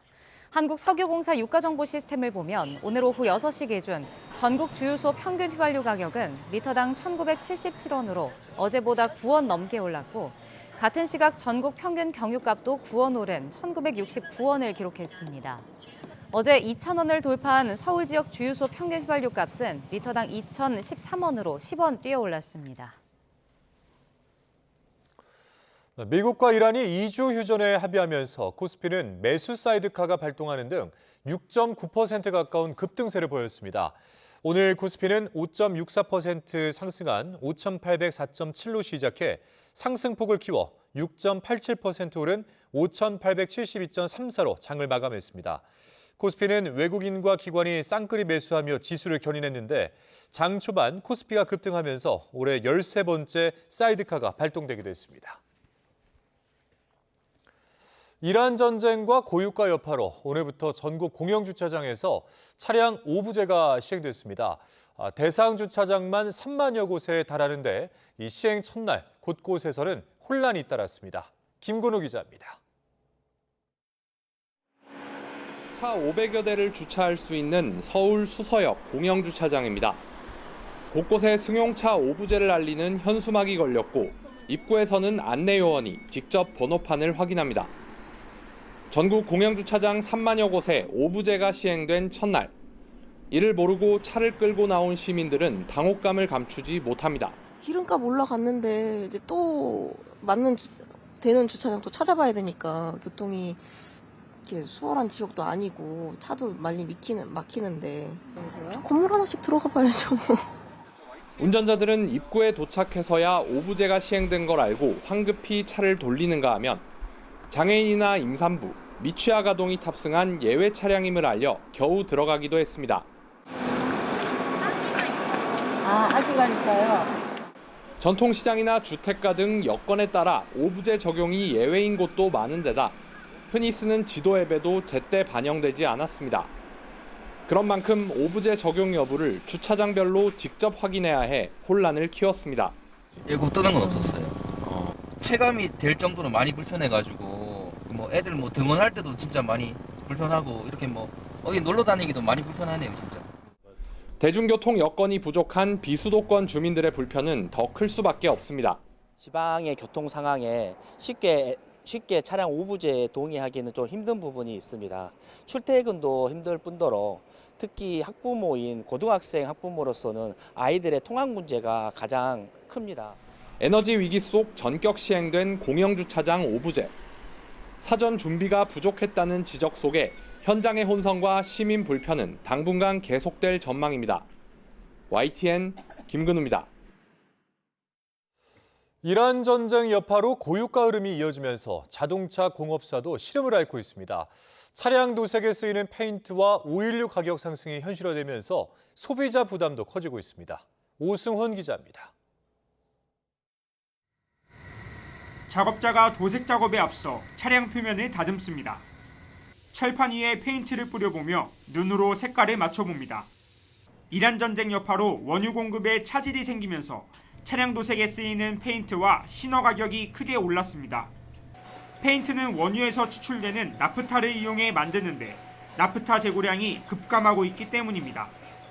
일부 페인트 업체는 주요 제품 가격을 20% 이상 인상했고 희석제로 쓰이는 신어는 40% 이상 올린다고 통보했습니다.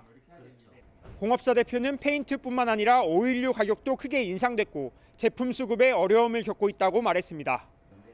정비조합 측은 이번 달부터 오일류 가격이 최대 35%까지 올랐고 공급도 제때 이루어지지 않고 있다고 하소연합니다. 신나를 10통 주문했다 그러면 한두 통뿐이 공급이 안 됩니다. 그러면 이 상태로 가면 저희가 생각할 때는 한 달 안에 재고가 다 소진되면 6,800개 정비업체가 아마 문을 닫아야 될 상황이 생길 것 같습니다. 가격 인상에 따른 소비자 우려도 큰 상황입니다. 공업사 직원들은 최근 고객들로부터 수리비 인상을 물어보는 질문을 많이 듣고 있다고 말합니다. 아무래도 국제 유가가 요새 오른 게 많이 이슈가 되다 보니까 그러면서 이제 수리비까지 인상이 좀 되지 않았을까 하는 그런 걱정도 많이 있으신 편이고요. 미국과 이란이 2주간 휴전을 선언했지만 아직 호르무즈 해협 봉쇄는 계속되는 상황. 국내 석유화학 업계와 관련 업체는 원유 공급 재개 여부에 촉각을 곤두세우고 있습니다. YTN 오승훈입니다. 네, 여야가 합의한 추경 처리 시한을 이틀 앞두고 이른바 중국 추경 논란이 국회를 뜨겁게 달궜습니다. 정부는 국민의힘이 의도적으로 이 사실관계를 왜곡하고 있다 이렇게 주장했는데 국민의힘은 정부가 뒤늦게 변명을 늘어놓는다고 반박했습니다. 김다현 기자가 보도해드립니다. 전쟁 추경에 중국인 관광객 1인당 40만 원을 지원하는 예산이 포함돼 있다는 국민의힘 주장을 정부는 적극적으로 반박했습니다. 최휘영 문화체육관광부 장관은 추경안 준비 과정에서 협의했지만 적절치 않다고 판단해 반영되지 않은 사업이라고 밝혔습니다. 여행사에 지원되는 거지 일정 금액을 현금성으로 지원하는 내용이 아닙니다. 국민의힘은 정부가 뒤늦게 변명한다고 사과를 요구했는데 기획예산처 박홍근 장관은 여론을 호도하는 국민의힘이 오히려 사과해야 한다고 맞섰습니다. 눈 가리고 아웅이다 이렇게 생각하고요. 단어 몇 개 바꾼 겁니다. 두리뭉실하게 모호하게. 국민들을 호도하고 계십니다. 정략적 의도가 있다고 생각합니다. 여야가 합의한 추경 처리 시점을 이틀 앞두고 회의장 밖에서도 기싸움은 치열했습니다. 대구 농수산물 새벽시장을 둘러본 민주당은 국민의 시름이 크다면서 추경안 신속 처리를 거듭 강조했습니다. 신음하고 있는 국민들을 위해서 긴급 편성된 추경 예산안을 통과시키겠습니다. 또 국민의힘 장동혁 대표의 유튜브는 출연자 사전 섭외 정황이 드러난 짜고 치는 민생쇼라며 보여주기 연출 대신 추경 논의에 전향적으로 나서라고 촉구했습니다. 반면 국민의힘은 연출은 전혀 없다.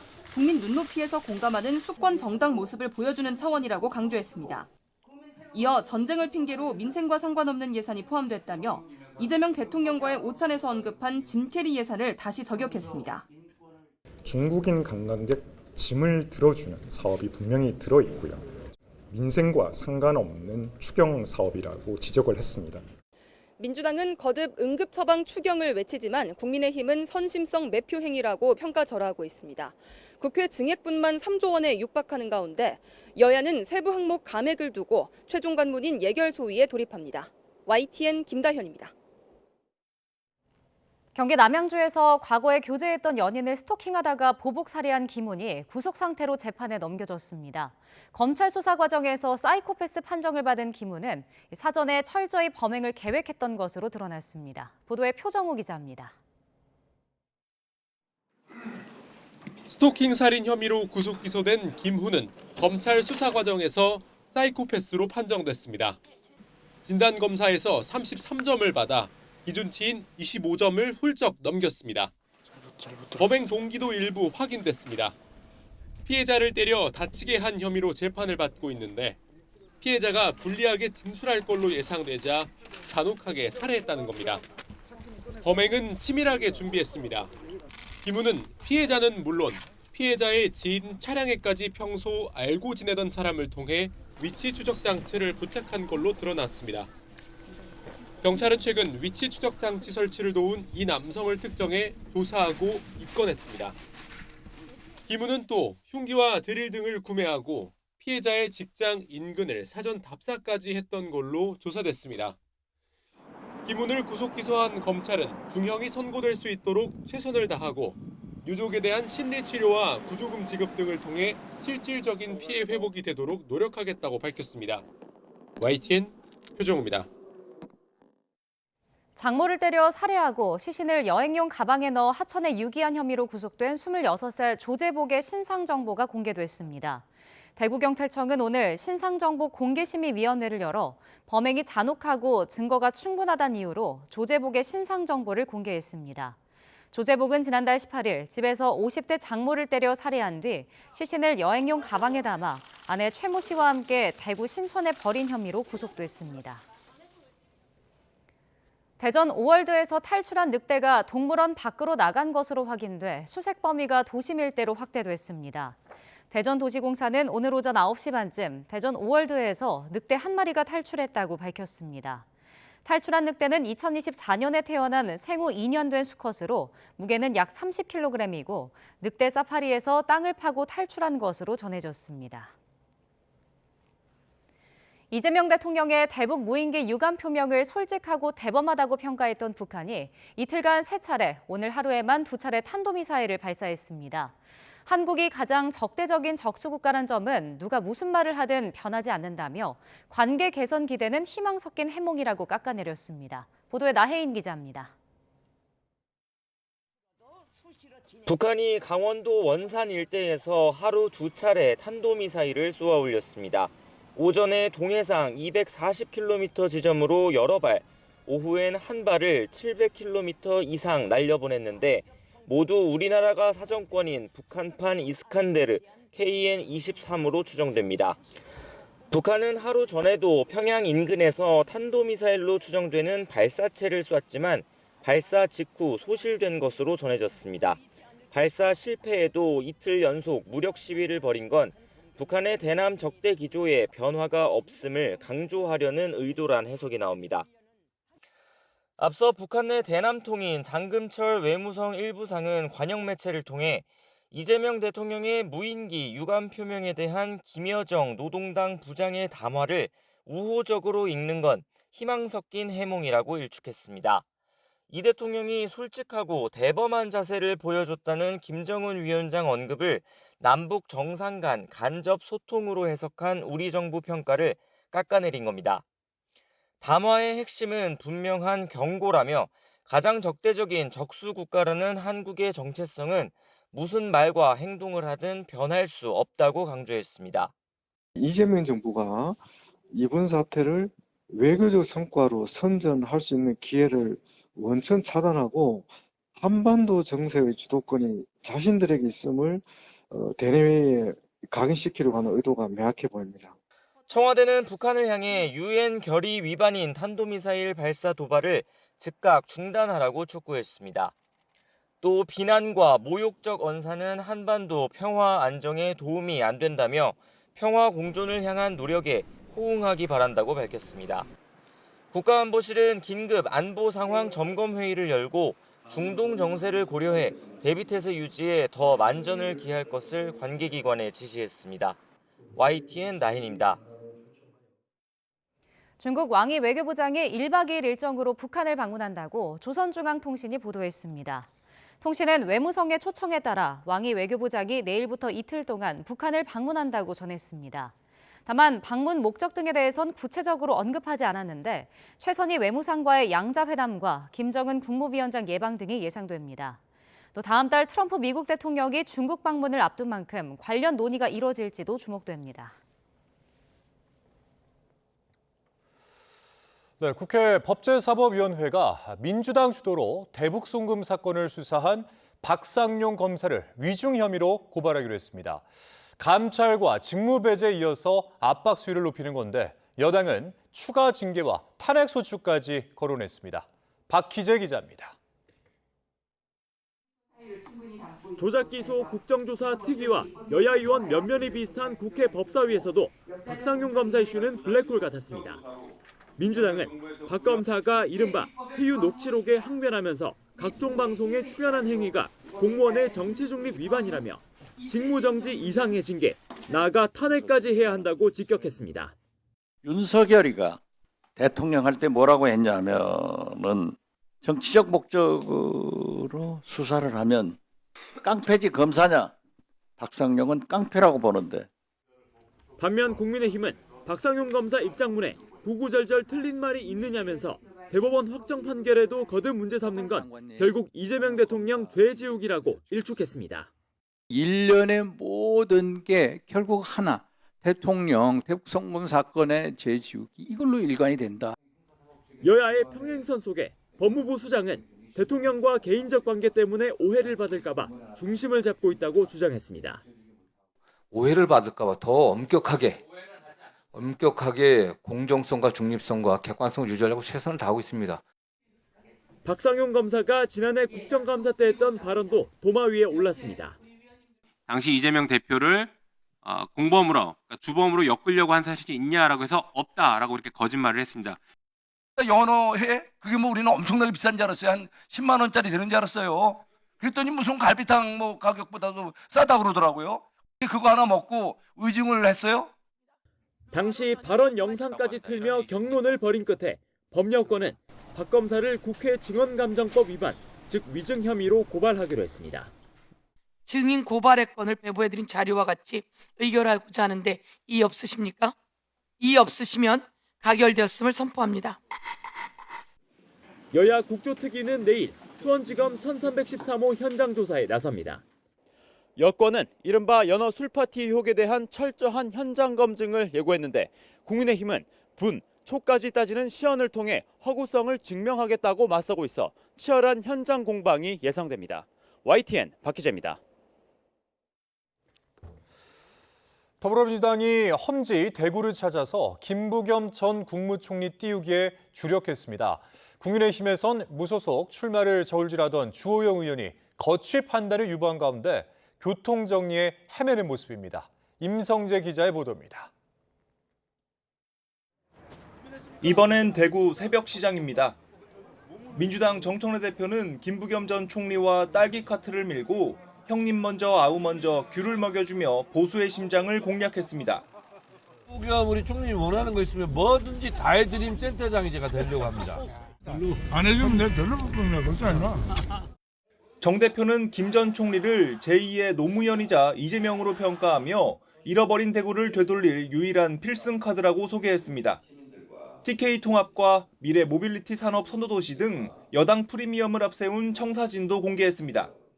노무현 정신과 이재명 정신을 승화시켜서 대구의 가치를 2배로 상승시킬 최적임자다. 민주당이 무섭게 동진하는 사이 애타는 국민의힘은 집안 교통 정리도 어렵습니다. 컷오프에 불복한 주호영 의원은 탈당 후 출마 판단은 미루는 대신 선거의 가장 큰 장애물은 장동혁 체제라고 직격했습니다. 그래서 저는 항고심 판단을 끝까지 지켜본 다음에 저의 거취를 결정하려고 합니다. 역시 공천에서 배제된 이진숙 전 방통위원장은 보궐선거 재배치관 측도 일축, 무소속 출마를 거듭 시사했습니다. 처음부터 끝까지 단 한 번도 대구시장 외에는 생각한 적이 없다. 지금도 마찬가지입니다. 민주당도 강세 지역 전북지사 공천을 두고 골머리를 앓고 있습니다. 지도부는 식사비 대납 의혹이 불거진 이원택 후보의 개인 혐의는 없다고 감찰 결과를 내놨지만 경쟁자 안호영 후보는 재감찰 경선 중단에 배수의진을 쳤습니다. 1,400만 유권자가 사는 경기지사에도 시선 집중, 결선 투표 없이 낙점된 민주당 추미애 의원은 통합형 용광로 선대위를 언급하며 본선 채비에 나섰습니다. 반면 후보 추가 공모를 예고한 국민의힘은 홍준표 대선 캠프 출신의 이성배 전 MBC 아나운서 등을 접촉한 것으로 알려졌습니다. 제3당인 조국혁신당 조국 대표는 다음 주 민주당과 선거연대 합의문에 서명할 거라고 귀띔했습니다. 또 문재인, 이재명 대표 시절 민주당은 자당 귀책 사유가 있을 땐 재보선 후보를 내지 않았다는 의미심장한 말을 남겼습니다. YTN 임성재입니다. 네, 지난해 식당에서 집단 폭행을 당한 뒤 숨진 김창민 감독의 유족이 오늘 낮 검찰에 출석하며 억울한 죽음의 진실을 밝힐 수 있도록 철저히 재수사해달라고 촉구했습니다. 김 감독 아들의 보호자로 함께 조사에 참여한 김 감독의 아버지 김상철 씨는 초동 수사가 미흡해 지금의 상황에 이르렀다며 경찰이 사건 피의자들을 불구속 기소한 점을 받아들이기 어렵다고 밝혔습니다. 또 손자는 현장에서 사건을 목격한 뒤 정신적인 충격을 받아 약을 먹고 있다며 김 감독의 병원 의료 기록뿐만 아니라 손자의 진료 기록까지 검찰에 제출할 예정이라고 설명했습니다. 지난달 전 금융권의 가계대출 규모가 한 달 전인 2월보다 3조 5천억 원 증가해 가계대출 증가세가 3개월 연속 이어졌습니다. 금융위원회와 금융감독원, 한국은행에 따르면 지난달 가계대출은 주택담보대출이 3조 원, 기차 대출이 5천억 원 증가하면서 전체적으로 한 달 전보다 3조 5천억 원 늘어났습니다.